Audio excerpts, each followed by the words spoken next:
Di antara legenda yang membentuk fondasi peradaban Barat, Perang Troya berdiri sebagai kisah cinta, pengkhianatan, dan kehancuran yang tak terelakkan. Semuanya berawal dari satu peristiwa kecil yang memicu malapetaka. Perebutan seorang wanita bernama Helen, istri Raja Menelaos dari Sparta. Namun, sebelum api perang menyala, takdir sudah menenun benang-benangnya jauh sebelumnya. Saat para dewa-dewi Olympus merayakan pernikahan Peleus dan Thetis, seorang dewi yang tak diundang, Eris, melemparkan sebuah apel emas bertuliskan untuk yang tercantik. Hera, Athena, dan Aphrodite langsung bersaing untuk memilikinya. Mereka pun meminta Paris, pangeran muda dari Troya, untuk menentukan siapa yang paling layak menerima apel itu. Masing-masing menawarkan imbalan luar biasa. Aphrodite menjanjikan hal yang paling memikat hati Paris, cinta dari wanita tercantik di dunia. Paris pun memilih Aphrodite. Hadiahnya, Helen dari Sparta. Masalahnya, Helen sudah menikah. Namun, terbakar oleh hasrat dan janji cinta sejati, Paris menculik atau mungkin dibujuk untuk membawa pergi Helen ke kota megah Troya. Tindakan ini tidak hanya melukai harga diri seorang raja, tapi menghancurkan kehormatan bangsa Yunani. Maka darah dan dendam mulai mendidih, dan seluruh kerajaan Yunani pun bersatu untuk merebut kembali Helen, atau membalas kehinaan yang mereka terima. Keputusan Paris membawa Helen ke Troya memicu amarah yang tak terkendali. Menelaos, suaminya, tidak hanya melihat ini sebagai pencurian, tetapi penghinaan terhadap harga dirinya sebagai raja. Ia lalu memanggil saudaranya Agamemnon, raja dari Myken, pemimpin paling kuat di Yunani saat itu. Agamemnon pun mengangkat pedang, bukan sekadar untuk membantu saudaranya, tapi juga untuk memperluas kekuasaan. Seluruh kerajaan Yunani dipanggil untuk bersekutu. Nama-nama besar seperti Odysseus dari Ithaka, Achilles dari Phthia, hingga Ajax dari Salamis, semuanya turut serta. Mereka bukan sekadar prajurit, tapi simbol kebesaran dan ambisi. Mereka mengangkat layar kapal-kapal perang menuju Troya, membawa ribuan pasukan dan harapan akan kemenangan cepat. Namun mereka salah. Troya bukan kota biasa. Dindingnya tinggi, tak tertembus. Penghuninya berani dan bangsawan. Priam, sang raja tua, memimpin dengan kebijaksanaan. Sementara Hektor, putra sulungnya, menjadi harapan utama dalam pertempuran. Perang yang mereka bayangkan singkat dan mulia berubah menjadi peperangan berkepanjangan.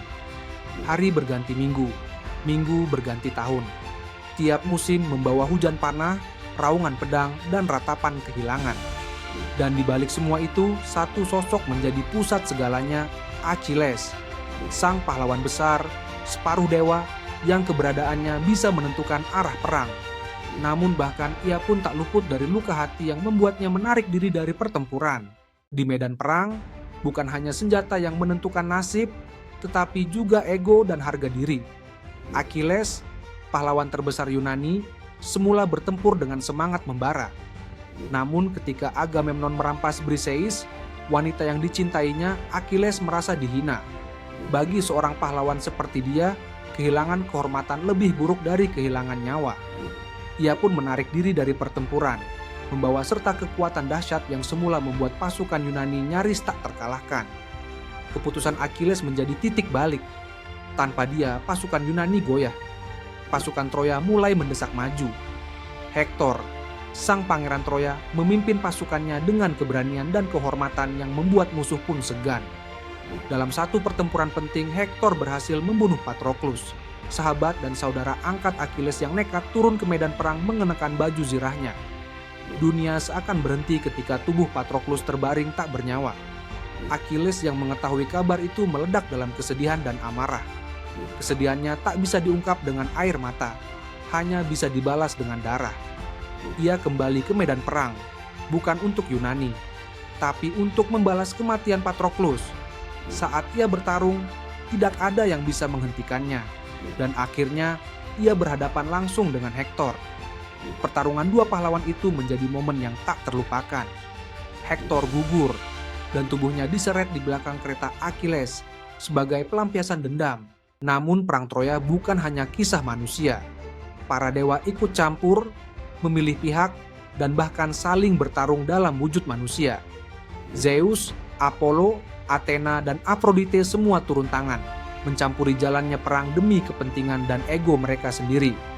Dengan dunia fana sebagai papan catur, para pahlawan seperti boneka yang tak sadar sedang dimainkan oleh kekuatan yang jauh lebih besar dari mereka.